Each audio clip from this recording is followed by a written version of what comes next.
There's a passage where the Buddha says, "Let someone come who is honest and no deceiver, someone who is observant, and I'll teach that person the Dhamma." It's interesting that those are the qualities that the Buddha looked for in a student.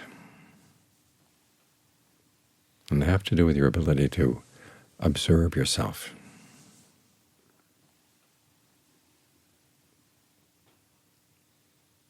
You observe your actions, and you report them truly as they're good actions or bad actions. You report them to yourself, and if necessary, you report them to other people. That's the beginning of the Dharma right there. When the Buddha taught Rahula, one of the first images he used was a mirror. You look into the mirror to observe yourself in the same way you look at your actions. You pass judgment on them. You start with your intentions. This is intention. If I follow through with it, is it going to harm anybody? If so, you don't do it. If you don't foresee any harm, you go ahead. So that you're working with your best intentions and then seeing how good your best intentions are, where they can be improved. Because that's the next stage. You actually act on them and you observe your actions. If you see any harm coming up, you stop. If you don't see any harm, you go ahead. Then you look at your long-term results of the action. And again, if there was any harm, you decide not to do it again. You go talk it over with someone else who's more advanced on the path to get their ideas, take advantage of their knowledge and experience, and also to be truthful again, to be honest again. Because there's that tendency, if you start hiding things from other people, you start hiding them from yourself. And if you start hiding things from yourself inside, there's a lot you're not going to see. Things go underground, and they don't get trained. But if you see that you didn't cause any harm, then you take joy in that fact and encourage yourself to make further progress on the path. That's how you develop your powers of observation, how you develop your honesty. And you give them focus. You focus on your actions. And this has to do with not only actions of the body, but also actions of speech and then actions of the mind.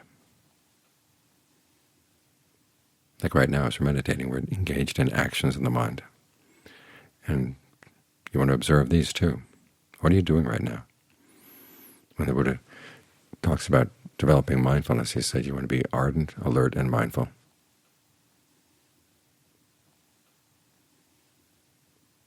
Mindful is remembering what to do. And alert is watching what you're actually doing. Here again, the mirror comes in.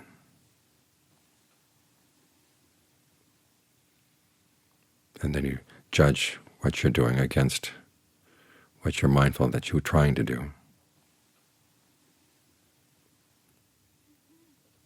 And decide what needs to be done. That's all part of ardency.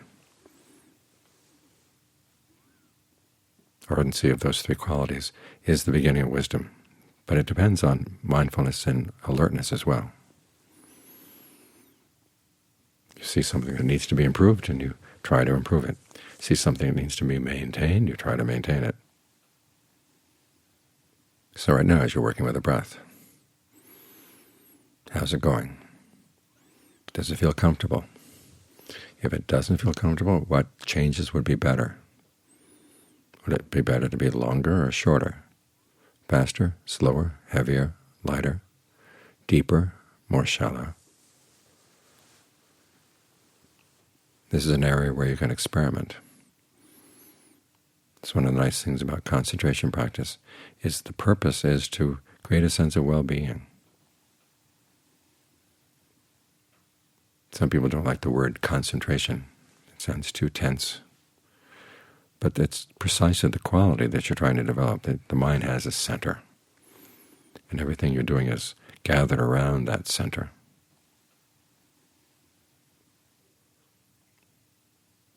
And it's stable.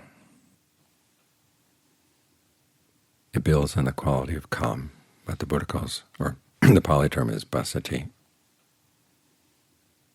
But it goes deeper, and it's more solid than just calm. It's really stable, steady.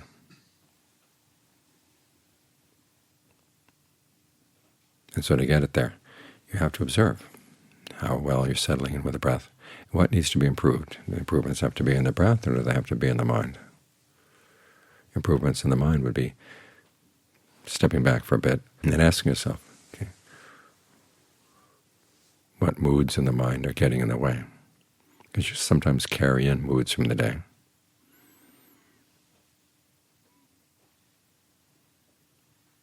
And what can you do to counteract those moods? This is why the Buddha didn't teach just breath meditation. He taught all kinds of meditation topics that are good for getting the mind to settle in, getting it to let go, at least temporarily, of the things that are weighing it down. Think thoughts of goodwill for yourself, goodwill for others. You think about taking the body apart in your imagination, all the different parts inside. If you're having a problem with lust or sensual desire, okay, take this apart and see, well, what is there really worth lusting for? And you realize lust has very little to do with the actual object. It has a lot to do with the mind.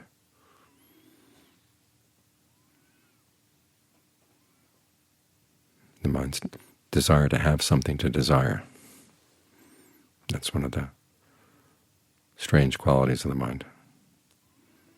Sometimes it has desire for desire's sake, not for the sake of any particular object. Look into that.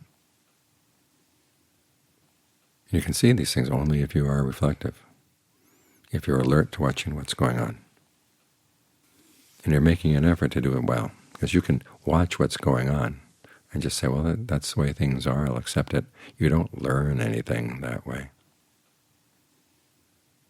You accept what you are as a fact that then can be built on. That's the role of acceptance in the meditation. Because you realize there are potentials in the present moment. The mind has potentials, the body has potentials. They don't just sit there. They get provoked. They can be provoked in a good way or a bad way.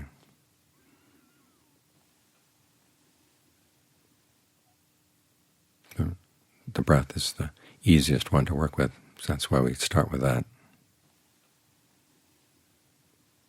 You adjust that to see what potentials there are in the breath. Because as the Buddha said, when the mind settles down with the breath, there can be a strong sense of pleasure, a strong sense of rapture or refreshment.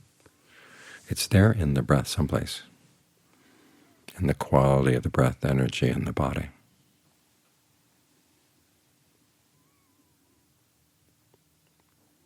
So keep that possibility in mind. This is the other part of the meditation. You're not just observing what's there. You're also keeping in mind certain possibilities. This is part of mindfulness. You remember lessons that you've learned. Starting with the fact that there's somebody 2,500 or 600 years ago who gained awakening watching the breath. So this must be a good thing. And he talks about the potentials of rapture and pleasure in the breath. Well, there must be there someplace. So keep that in mind. There are more potentials here, more possibilities here than you would have imagined on your own.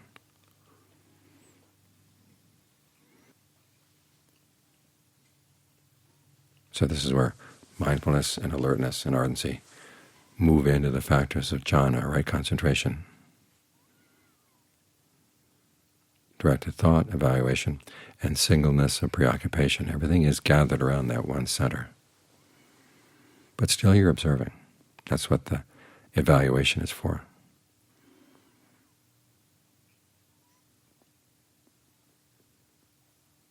You notice how the breath is going, how it could go better, or if it's as good as it can get, how to maintain it. You do this by experimenting and then looking at the results and deciding what can be improved, what's working, what's not working. Again, the mirror.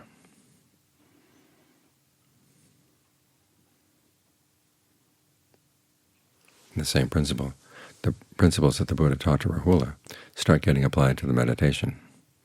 You begin to realize as the mind settles down that some of the thoughts that used to harass it or weigh it down are far away for the time being. They may not be totally cut off, but they're not really making any impingement on your awareness.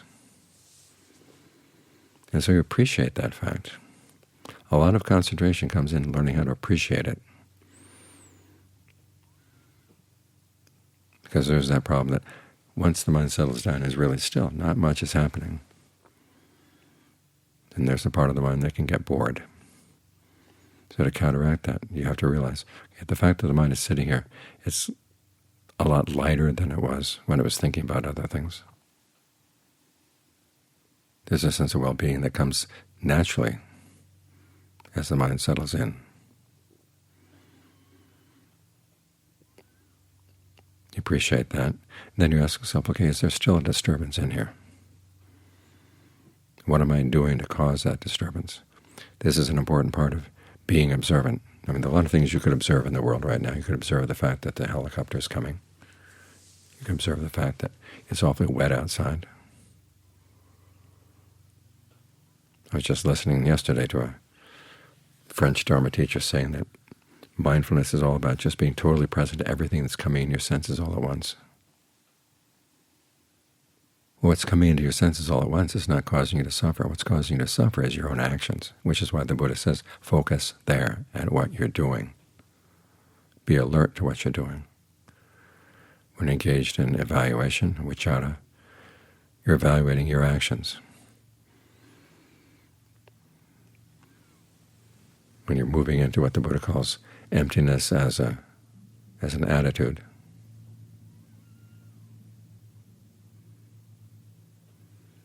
you're trying to see where the disturbances are in your meditation. You don't blame the sounds outside or the pains in the body. You look for what the mind is doing right now. As Ajahn Chah says, it's not that the sounds are disturbing you. You're disturbing the sounds. In other words, you're engaged in a commentary on the sounds. And the same with your pains. The pains are not there trying to destroy your concentration. You're the one that's running a commentary on the pains. So that's what you want to look at. What am I doing that's weighing the mind down, and how can I stop? And that's the whole message of the Four Noble Truths.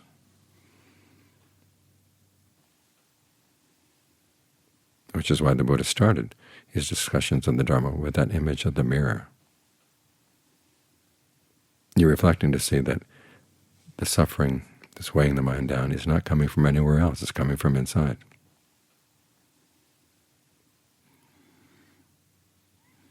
And the path to the end of that suffering comes from inside as well. And you're going to perfect that path how? You can't take it out and measure it against the Buddha's path. You can measure in the words, but you can't see what the Buddha actually did. You're taking the words and you're trying to translate them into what you're doing right now. And then you have to ask yourself, does this seem like it's working? Does this seem to be in the right direction? So a lot of this is just simply feeling your way. Say if something's not working, must not be right. Let's go back and check it again. I've told you the story about a John Fuang saying that when he started out meditating, he didn't have the advantages that we have with all these books on how to meditate. He was just told, okay, get your mind to settle down. And so he kept thinking down, down, down, down, down, and the mind got really heavy. He finally realized this must not be right. So he decided to compensate. Well, how about up, up, up, up, up? So brought his mind up. Then it got too scattered. So he figured, well, there must be a just right in here someplace. So going on that assumption, the Buddha must have said something right, must have taught something right. And if things are not going right in your meditation, either you're not in line with what you were taught, or you misunderstood what you were taught, and so you have to go back and check things.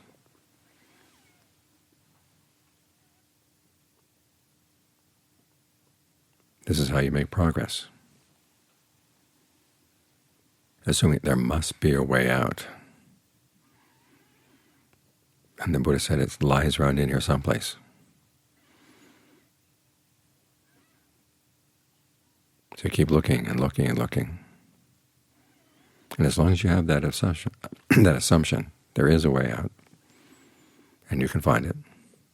You're going to find it at some point. But it's going to take a lot of reflection. And make sure your reflection is focused on what you're doing. Concentration is maintaining that focus. Discernment lies in seeing how well you're doing it. It's very closely related to evaluation. Dr. John Lee says that's the discernment part of concentration practice, the evaluation. There'll be times when the mind can put down the evaluation and simply rest. But even as you go through the higher jhanas, there'll be moments of evaluation when you realize, okay, the mind is settled down, but there's still some disturbance in here. Okay, what is the disturbance? What am I doing? You have to think about that or observe. And when you see that you're doing something, that when you do this, the level of stress goes up. When you stop doing it, the level of stress goes down. We've got to learn how to stop. And then rest with that quieter state until your sensitivities develop and you can see, well, there's still some disturbance here. You go through the same process again.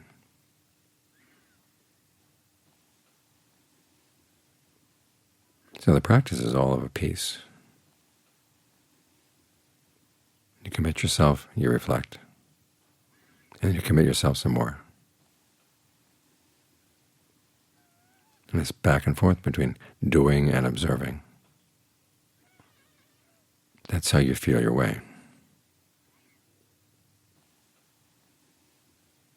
So that the meditator inside gets trained, and the teacher who teaches the meditator inside gets trained as well. You know how to be really honest and really observant. These qualities start out as ordinary qualities. As the Mahabodhi says, mindfulness turns into great mindfulness. Discernment turns into great discernment. These ordinary qualities can yield extraordinary results if you really develop them.